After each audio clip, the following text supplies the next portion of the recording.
ఆనాటి ప్రభుత్వం ధరణి అనే కొత్త పద్ధతికి తెరలేపింది. కొండ నాలుకకు మందేస్తే ఉన్న నాలుక పోయినట్టుగా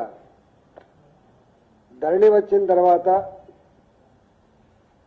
గతంలో ఏ పేద ప్రజానికమైతే ప్రభుత్వం ద్వారా అసైన్ కాబడ్డ భూములు కావచ్చు, మాన్యాల రూపంలో వచ్చిన భూములు కావచ్చు, దేవాలయ భూములలో సాగు చేసుకునే రైతులు కావచ్చు, ఇనాం భూములు కావచ్చు, దొరల దగ్గర ఎట్టి పని చేసినప్పుడు ఆ దొరల దయాదాక్షిణ్యాల మీద పొందిన భూములు కావచ్చు, పోరాటాల ద్వారా సాగు చేసుకుంటున్న భూములు కావచ్చు, నదుల పక్కపొంటి ప్రభుత్వ స్థలాలని సాగు చేసుకునేటువంటి భూములు కావచ్చు, ఆనాడు భూములకు ఎవరు కానకపోతే పట్టించుకోకపోతే ప్రభుత్వ భూములల్లా ఏదో ఇంత బోరేసుకొని బావి తవ్వుకొని వ్యవసాయం చేసుకునేటువంటి భూములు కావచ్చు. ఈ అన్ని భూములు కూడా నేను చెప్పబడ్డ అన్ని భూములు అంటే ఇవన్నీ కూడా ఎస్సీలుగా ఎస్టీలుగా బీసీలలో ఉండేటువంటి పేదవాళ్ళుగా ఓసీలలో ఉండేటువంటి పేదవాళ్లకు సంబంధించిన భూములు తప్ప ఈ భూములు ఎక్కడ కూడా పెద్ద పెద్ద భూస్వాములకు సంబంధించిన భూములు కావు. ఆనాడు ధరణి వచ్చే ముందు 13 కాలాలలో ఉండేది. సర్వే నంబర్ ఏంటి, భూ విస్తీర్ణం ఏంటి, ఇది కుచ్చికినా తరినా, ఇది బావిల ద్వారా సాగేటువంటి భూమా, చెర్ల ద్వారా సాగేటువంటి భూమా, దీని ఓనర్ ఎవరు, దీని భూ యజమాని ఎవరు, ఇప్పుడు భూమి సాగు చేసుకున్నటువంటి వారెవరు, ఇది లీజా లేకపోతే ఇది ఏ రూపంలో వచ్చిందని చెప్పి ఇట్లా 13 రకాల కాలాలు ఉండే. 13 రకాల కాలాలు ఉండే. దీంట్లో మొట్టమొదటిగా అతి ముఖ్యమైనది ఏంటంటే కబ్జా కాలం, కాస్తు కాలం. ఈ కబ్జా కాలం, కాస్తు కాలం రద్దు అయిపోయిన తర్వాత ఈ పేదలు దున్నుకునే భూములు ఏవైతే ఉన్నాయో అసైన్ చేయబడ్డ భూములు ఓ 50 ఏళ్ల క్రితం తీస్తే అవి ప్రభుత్వపరమైన భూములు అని ఉంటాయి. అదేవిధంగా కొన్ని భూములేమో సీలింగ్ యాక్ట్ భూములు అని ఉంటాయి. ఆ సీలింగ్ యాక్ట్ భూములు ఏవైతే ఉన్నాయో అవి గతంలో యజమానులు ఎవరైతే ఉన్నారో వాళ్ళ పేరునే ఉండేటువంటి ఆస్కారం ఉంటుంది. భూస్వాముల దగ్గర డబ్బులు ఇచ్చి వట్టి చిట్టీల మీద ఎవరైతే భూములు కొనుక్కున్నారో అలాంటి భూములు కూడా యజమాన్యాల పేరు అయినాయి. అంటే 50 ఏళ్ల క్రితం, 60 ఏళ్ల క్రితం, 70 ఏళ్ల క్రితం ఇవాళ ఎవరైతే యజమాని ఉండేనో వాళ్ళ భూములు వాళ్ళ పేరిట భూములు పోయినాయి తప్ప నిజంగా ఎవరైతే కొనుక్కున్న వాళ్ళు ఉన్నారో, అసైన్మెంట్ పొందిన వాళ్ళు ఉన్నారో, సాగు చేసుకుంటున్న వాళ్ళు ఉన్నారో వాళ్ళ పేరిట భూములు అన్ని కూడా గల్లంత అయిపోయింది. గగ్గోలు పెట్టిండు తెలంగాణ వ్యాప్తంగా లక్షలాది మంది రైతులు, అయ్యా మా భూముల సంగతి ఏందని చెప్పి. బాగా అనిపించే అంశం ఏంటంటే ఇవి ఏ ఎంఆర్ఓ గారో ఆర్టీఓ గారో కరెక్ట్ చేసేటువంటి మెకానిజం కూడా లేకుండా పోయింది. మీకు ఏమైనా ఉంటే కోర్టుకు పోమని చెప్పిండ్రు. కోర్టుకు పోయేటువంటి సత్తా లేక, కోట్ల మెట్లు ఎక్కలేక, డబ్బులు ఖర్చు పెట్టలేక అనేక మంది రైతులు మళ్ళీ ఎవరైతే అక్రమంగా ఎవరైతే భూ యజమానులు వచ్చిందో వాళ్ళ పేర్లు వచ్చినాయో వాళ్ళ దగ్గరికి పోయి లక్షల రూపాయలు చెల్లించుకొని కాళ్ళవేల పడి మళ్ళీ ఆ భూములని రిజిస్టర్ చేసుకునే సందర్భాలు కూడా కోకొలలో ఉన్నాయి. ఆనాడు కాంగ్రెస్ పార్టీ ధరణి అదొక విషవలయం, దీన్ని తీసి బంగాళాఖాతంలో వేస్తామని చెప్పిండ్రు. మేము రాగానే రద్దు చేస్తామని చెప్పిండ్రు. ధరణి రద్దవుడు దేవుడు ఎరుగు, ధరణి రద్దవుడు దేవుడు ఎరుగు. కానీ ఇవాళ ధరణి తర్వాత భూభారతి ఏదైతే తెచ్చిపెట్టిందో ఈ భూభారతి మరింత అఘాతంలో ముంచింది పేద రైతాంగాన్ని.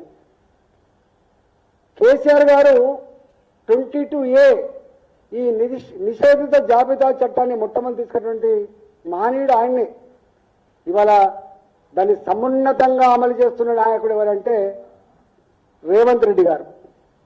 రేవంత్ రెడ్డి గారు గొప్ప నిష్ణాతులు వారు. మేము అనుకున్నాం ఆయనకు పరిపాలన అనుభవం లేదు, ఆయన ఎప్పుడు మంత్రిగా కూడా చేసిన అనుభవం లేకపోవచ్చు అని చెప్పి అనుకున్నాం. కానీ ఒక దాంట్లో మాత్రం చాలా నిష్ణాతుడు ఆయన. ఈ తెలంగాణ రాష్ట్రంలో భూముల మీద బాగా అవగాహన ఉండి డాక్టరేట్ చేసినటువంటి ఏకైక నాయకుడు రేవంత్ రెడ్డి గారు ఇవాళ చరిత్రకెక్కిండు. ఆయన మాటల్లో అంటాడు, భూముల గురించి మీకేమెరకనే, భూముల గురించి నాకెరక, నేను నా ఆఫీసులో ఉంటే నా దగ్గర 100 మంది పనిచేస్తూ ఉంటారు, నేను ఎన్ని ఆర్టీఐ యాక్ట్లు వేసినా ఎంతమందికి నేను వచ్చేసినా అని చెప్పి వారే స్వయంగా చెప్తారు. కాబట్టి ఆనాడు కేసీఆర్ కాలంలో కొన్ని భూములు ప్రభుత్వమే లేఅవుట్లు చేసింది. 400 గజాలు ఇస్తాం, 600 గజాలు ఇస్తామని చెప్పి ల్యాండ్ పుల్లింగ్లో చేసింది. కొన్ని భూములనేమో అమ్ముకున్నది, కొన్ని భూములనేమో ఇండస్ట్రీస్ కోసమో రకరకాల పేట వాడుకున్నది. కొన్ని భూములు ప్రైవేటు వ్యక్తులు ఎవరైతే యజమాన్యాలు వచ్చినాయో ఇలా వాళ్ళతో భూదందా కూడా చేసింది.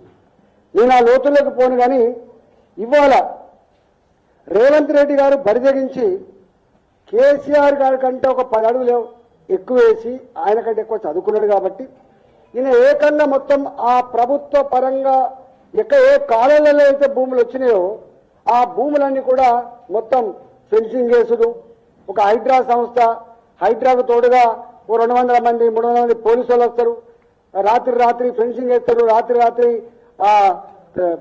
టెంపరీ గోడలు కట్టి ఆ భూములను కూడా దిల్కి అప్పచెప్పి అమ్మించే ప్రయత్నం చేస్తున్నాడు. దాంట్లో నా పార్లమెంట్ పరిధిలో మల్కాజిగిరి పార్లమెంట్ పరిధిలో, ఎందుకంటే న్యూలీ ఎక్స్పాండెడ్ సిటీ అంతా అటే ఉంటుంది కాబట్టి కూకటపల్లి హైటెక్ సిటీ నుంచి మొదలుపెట్టి హయాత్నగర్ దాకా, లక్ష్మాపురం నుంచి మొదలుపెట్టి ఇవాళ తుర్కపల్లి వరకు కూడా మాదే ఉంటుంది. కాబట్టి ఇవాళ మొత్తం కొన్ని వేల ఎకరాల భూములు ఆనాడు ఈ పేదల భూములు ఏవైతున్నాయో గుంజుకుంటా ఉన్నాడు. దాంట్లో మొట్టమొదటిగా దుర్మార్గం ఏంటంటే బడంగపేట అనేటువంటి ఒక మున్సిపాలిటీ ఉంటుంది. బడంగపేట మున్సిపాలిటీలో 5 తరాలుగా సాగు చేసుకుంటున్నారు. వాళ్ళు జ్ఞానం ఉండవలసింది ఎక్కడ అంటే, ఇవాళ ప్రైవేటు భూములు ఏ రైతైనా లీజ్ తీసుకుంటే, కౌలు తీసుకుంటే 12 ఏళ్ళలో 13 ఏళ్ళలో కనుక వరుస పెట్టి కనుక ఉంటే, కబ్జా కాలంలో కాస్త కాలంలో ఉంటే 38 కింద ఆయనకు 40% భూమి మీద హక్కులు వస్తాయి. కానీ ఇక్కడ 100 సంవత్సరాల నుంచి ఉన్నప్పటికి కూడా 70-80 సంవత్సరాల నుంచి సాగు చేసుకుంటున్నప్పటికి కూడా ఇవాళ మీది గవర్నమెంట్ భూమి అని చెప్పి గుంజుకుంటున్నంటే ఎంత దుర్మార్గులో, ఎంత మూర్ఖులో ఒకసారి అర్థం కావాలి మనకి. అంటే ప్రైవేట్ వాళ్ళ భూములు మాత్రం కబ్జా కాలంలో ఉంటే నువ్వు 38 కింద ఇస్తున్నావు, కానీ ప్రభుత్వపరమైన భూములలో ఇవాళ వాటిని మాత్రం నువ్వు గుంజుకునే ప్రయత్నం చేస్తున్నావు. అంటే ఎంత భూదందాలకు పాల్పడుతున్నారు, ఎంత దుర్మార్గాన్ని ఒడిగడుతున్నారో దాన్ని బట్టి మనకు అర్థం కావాలి. ఇవాళ దాంట్లో అక్కడి ప్రాంత ప్రజానికం రైతులంతా కూడా కన్నీరు మున్నీరై, అయ్యా మాకున్న భూమేగిది, ఆనాడు 45 ఎకరాల 16 గుంటల భూమి, అక్కడ 50 మంది రైతులు ఆనాడు ఉండే, ఇవాళ 400 మంది రైతులు ఉన్నారు. అయ్యా మేము తల గుంటలు కూడా ఇల్లు కట్టుకోవడానికి అని చెప్పి ఎన్నిసార్లు మొరబెట్టుకున్నా కూడా అక్రమంగా గుంజుకున్నారు తప్ప ఆనాడు టీఆర్ఎస్ ప్రభుత్వం వాళ్ళకు మాత్రం న్యాయం చేయలే. అది బడంగపేట మున్సిపాలిటీ.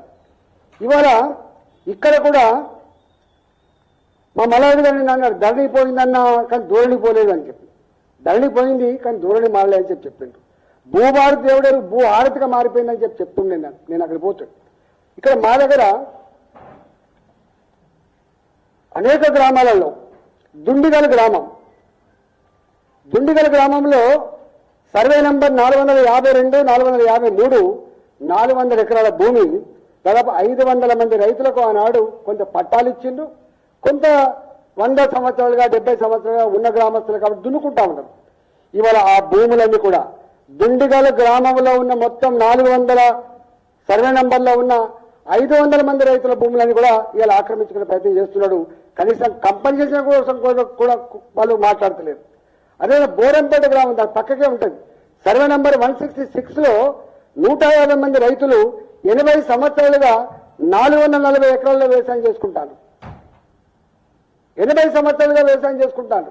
ఇవాళ ఆ భూములను ఇవాళ గుంజుకునే ప్రయత్నం చేస్తున్నాడు.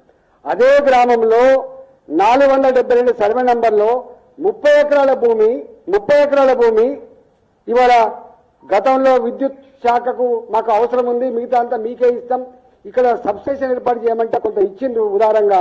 ఇప్పుడు నిన్న మొన్న మొత్తం ప్రీకాస్ట్ వాటితోటి మొత్తం గోడగడతా ఉన్నారు. నేను పోయి ధర్నా చేస్తే అక్కడ ఉన్న ఎంఆర్ఓ అంటాడట, అవునా 80 ఏళ్ళు ఉంటేంది 100 ఏళ్ళు ఉంటేంది, ఇది ప్రభుత్వపరమైన భూమి, అయ్యా మేము ట్యాక్స్ కట్టాం కదా, మేము ట్యాక్స్ కట్టాం కదా అంటే ట్యాక్స్ నువ్వు దున్నుకున్నది కట్టావు, పుక్కలు కట్టావు అని చెప్పి మాట్లాడుతుంటే ఎంత అహంకారం ఉందో మనకు అర్థం కావాలి, ఎంత అహంకారం ఉందో అర్థం కావాలి. ఇట్లా చెప్పుకుంటూ పోతే ఒక లిస్ట్ మీకు ఇస్తా. ఎన్కేపల్లి 200 ఎకరాలు, అజీజ్ నగర్ 70 ఎకరాలు, హిమాయత్ నగర్ ఇలా 290 ప్లాట్లు, 60 గజాల చొప్పున పేదవాళ్ళకి ఎవరికైతే పట్టాలు ఇచ్చిందో ఆ భూమిని కూడా మళ్ళీ రెజ్యూమ్ చేసుకుంటారు, ఆ భూమిని కూడా మళ్ళీ రెజ్యూమ్ చేసుకుంటారు. అట్లే అంబేద్కర్ గారి నిధి కింద మంజూరు చేయబడ్డ కోళ్ళఫారాలు ఇవి.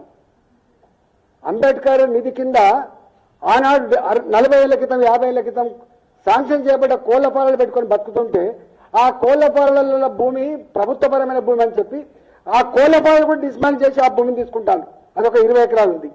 అట్లనే పెద్దమంగళారం గ్రామంలో 170 ఎకరాలు, 200 ఎకరాలు, అదేవిధంగా వెంకటేశ్వర స్వామి వారి దాతలు ఇచ్చిన భూమి 1200 ఎకరాలు, సీతారాంపూర్ వెంకటేశ్వర స్వామి దాతలు ఇచ్చిన భూమి 1200 ఎకరాలు ఇవాళ ఇండస్ట్రీస్ కోసం తీసుకునేది అలాంటి బీఆర్ఎస్ ప్రభుత్వం. ఇట్లా అనేక గ్రామాలలో పేదలకు సంబంధించిన భూములన్నీ కూడా ఇవాళ గుంజుకొని వాటి దిల్లుకు అప్పచెప్పి వేలంపాట వేసి ఇలా లక్షల కోట్ల రూపాయలు వాళ్ళు ప్లాన్ వేసుకున్నట్ట ఒక 10 లక్షల కోట్ల రూపాయలు మనం సమకూర్చుకోవాలి, ఆ సమకూర్చేటువంటి మార్గం అంతా కూడా ఇదే అని చెప్పి వాళ్ళు మాట్లాడుకునే తీరు చూస్తూ ఉంటే ఎంత నీచమైందో మనకు అర్థం కావాలి. మా దగ్గర బొమ్మరాజపేట అనే ఒక ఊరు ఉంటుంది, బొమ్మరాజపేట అనే ఊరు ఉంటుంది, శామిరిపేట మండలం కింద వస్తుంది. మనం మీరు మధ్య చూస్తున్నారు. 1965లో ఆ భూములన్నీ కూడా 1049 ఎకరాలు, ఇవి 1049 ఎకరాల భూమి. దాంట్లో ఒక 227 ఎకరాలు, 227 ఎకరాలేమో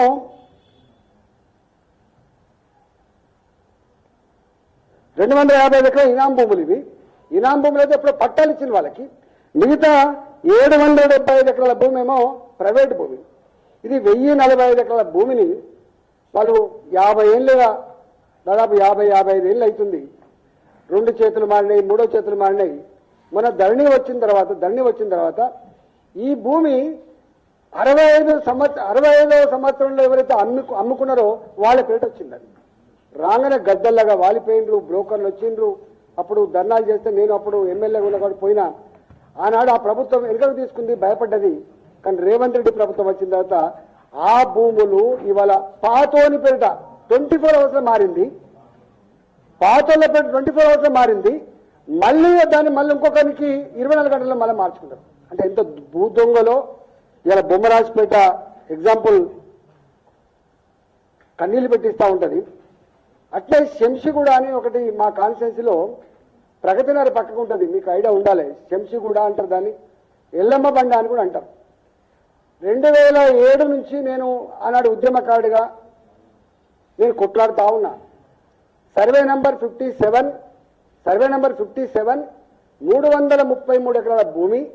రాజశేఖర్ గారు ముఖ్యమంత్రి ఉన్నప్పుడు జర్నలిస్టులకి ప్లస్ వీకర్ సెక్షన్స్ కోసం 176 ఎకరాల భూమిని వాళ్ళకు పట్టాలు ఇచ్చిండ్రు, ఇల్లు కట్టుకున్నారు. ఈ 176 ఎకరాల భూమిలో పేదవాళ్ళు అదేవిధంగా జర్నలిస్టులు ఇల్లు కట్టుకున్నారు. ఒకటే సర్వే నంబరు, ఒకటే గ్రామాంది 333 ఎకరాల భూమిలో 177 ఎకరాల భూమి ప్రభుత్వం ఎట్లయితుంది, మిగతా భూమి ప్రైవేట్ ఎట్లయితుందో మనకు అర్థం కావాలి. దీనికి ఆనాడు బీఆర్ఎస్ ప్రభుత్వమే కోర్టులో కొట్లాడి ఆ భూమిని కాపాడుకోవాల్సిన బాధ్యత ఉండే కంచే చేరును వేసినట్టుగా ప్రభుత్వమే దేశ్ పాండే అనేటువంటి బ్రోకర్కి ఇవాళ సుప్రీంకోర్టులో వీళ్ళు చక్కగా కాగితాలు సమర్పించకపోవడం వల్ల, ఆర్గ్యుమెంట్ చక్కగా చేయకపోవడం వల్ల, ఓడిపోవాలని చెప్పి వాళ్ళని సాయం చేయాలని చెప్పి భావించడం వల్ల ఆ భూమి ఇలా వానికి చెందింది. ఇవాళ ఆ భూమి వానికి చెందింది. మేము అనుకున్నాం ఈ రేవంత్ రెడ్డి ప్రభుత్వం వచ్చిన తర్వాత దీన్ని ప్రభుత్వాన్ని తీసుకుంటామని చెప్పి అనుకున్నాం. కానీ వాళ్ళతో సెటిల్మెంట్ చేసుకుంటాను. అంటే ఈ 90 ఎకరాల భూమి మిగిలి ఉంది, 130 ఎకరాలు లేదు ఇక్కడ అని చెప్పి 90 ఎకరాలు. ఒక్కొక్క ఎకరం విలువ 70 కోట్లు ఉంటుంది.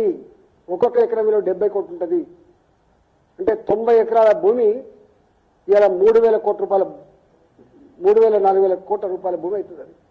ఇవాళ ఆ భూమిని కూడా ఇవాళ దారదత్తం చేసే ప్రయత్నం చేస్తున్నాం. అట్లనే గల్ఫ్ ఆయిల్ కార్పొరేషన్, ఇది కూకడపల్లి మఠం ఉంటుంది, మీకు మఠం ఒక మఠం ఉంటుంది, అది 540 ఎకరాలు. వాళ్ళ పాపం కొట్లాడి పాపం మఠం అని అనగానే ఆ కోర్టులు కూడా దయదలిచినట్టున్నాయి, వాళ్ళకే తీర్పు వచ్చింది. మిగతా ఇంకొక 300 ఎకరాల పైన ఉన్నది, అది 330 ఎకరాల పైన ఉన్నది. ఈ 330 ఎకరాల భూమిలో రాజశేఖర గారు ఉన్నప్పుడు ఒక 100 ఎకరాలు ఏదో వాళ్ళకు ఇచ్చే ప్రయత్నం చేసింది. గల్ఫ్ ఆయిల్ కార్పొరేషన్ సంబంధించింది. అంతకుముందు హిందుస్థాన్ డిటనర్స్ లిమిటెడ్ అనుకుంటుంది భూమి, ఐడియల్ ఇండియన్ డిటనర్స్ లిమిటెడ్ భూమిగా ఉండే, అది గల్ఫ్ ఆయిల్గా మార్చుకున్నారు. ఆనాడు 100 ఎకరాల కోసం వాళ్ళు ప్రయత్నం చేసిండ్రు, అది పూర్తి కాలే. కానీ ఈ ప్రభుత్వం వచ్చిన తర్వాత 2021 నా ఎన్నికలలో ఖర్చు పెట్టబడ్డ అక్రమ డబ్బు ఇగో ఇక్కడి నుంచి వచ్చింది. 2021లో హుజురాబాద్లో నేను ఎన్నికల్లో కొట్లాడుతున్నప్పుడు అక్కడ ఖర్చు పెట్టబడ్డ బీఆర్ఎస్ పార్టీ తెచ్చిన డబ్బు అక్కడి నుంచి వచ్చింది. దానికి మధ్యవర్తి ఎవడంటే వాడు ఫినిక్స్ కంపెనీ, దీని మధ్యవర్తి ఫినిక్స్ కంపెనీ. ఈ ఫినిక్స్ కంపెనీలోని ఆగడాలు ఇన్ని లేవు, తప్పకుండా తీస్తాం దాన్ని. ఇవాళ భారతీయ జనతా పార్టీ ఎందుకు ఇలా దృష్టి పెట్టింది? భారతీయ జనతా పార్టీ ఆనాడు హైదరాబాద్లో పుట్ట చేత పట్టుకొని ఇక్కడ వచ్చినప్పుడు వాళ్ళకు 50 గజాలు 60 గజాల జాగా కోసం కొట్లాడిన party Bharatiya Janata party. Tiger Narendra గారు కావచ్చు, బద్దం బాలరెడ్డి గారు కావచ్చు, ఇవాళ మా దత్తాత్రేయ గారు కావచ్చు, ఆనాడు పేదల కోసం కొట్లాడితే వెలిసిన కాలనీల పేర్లు కూడా దత్తాత్రేయ నగర్ అని ఉంటుంది, వాజ్పేయి నగర్ అని ఉంటుంది, దీన్ దయాళ్ నగర్ అని ఉంటుంది. మీరు హైదరాబాద్లో ఎక్కడెక్కడైతే ఇట్లాంటి పేర్లు ఉంటాయో అవన్నిటి మీద కూడా భారతీయ జనతా పార్టీ కొట్లాడి కాపాడింది. ఇవాళ కూడా మళ్ళీ ఈ పేదల భూములు కాపాడేటువంటి బాధ్యత తప్పకుండా మేము తీసుకుంటాం. ఇవాళ ఈ గల్ఫ్ ఆయిల్ కార్పొరేషన్ భూమి కూడా ఇవాళ ఫినిక్స్ కంపెనీ వాడు ఎంతమందికి చేరుతులు మారినాయి. మరి రేవంత్ రెడ్డి గారు ఆనాడు కేసీఆర్ చేసినటువంటి అక్రమాలన్నీ కూడా తవ్వి తీస్తా, ఎంక్వైరీ పెట్టిస్తా, జైలుకు పంపిస్తా, దాన్ని రికవరీ చేసుకుంటా అన్నటువంటి ఇలా రేవంత్ రెడ్డి గారు ఇవాళ ఈ భూమి విలువ ఎంత అంటే 300 ఎకరాల పైన ఉంటుంది. దాదాపు ఒక 20,000 కోట్ల విలువైన భూమి అవుతుంది. ఒక 20,000 కోట్ల రూపాయల విలువైన భూమి ఇది. 20,000 కోట్లైన విలువైన భూమిని ఇవాళ హానర్ హోమ్స్ పేరిట అక్కడ ఒక్కొక్క విల్లా కాస్ట్ 25 నుంచి 30 కోట్ల రూపాయలకు అమ్ముతున్నారు. ఇక్కడ 25 crores టు 30 crores అమ్ముతున్నాడు. ఇది వీళ్ళు చేస్తున్న భూదంద. ఎందుకనే ఇంకా చెప్పుడ పోతే ఇక్కడనే అబ్దుల్లాపూర్ మెట్టు ఉంటుంది.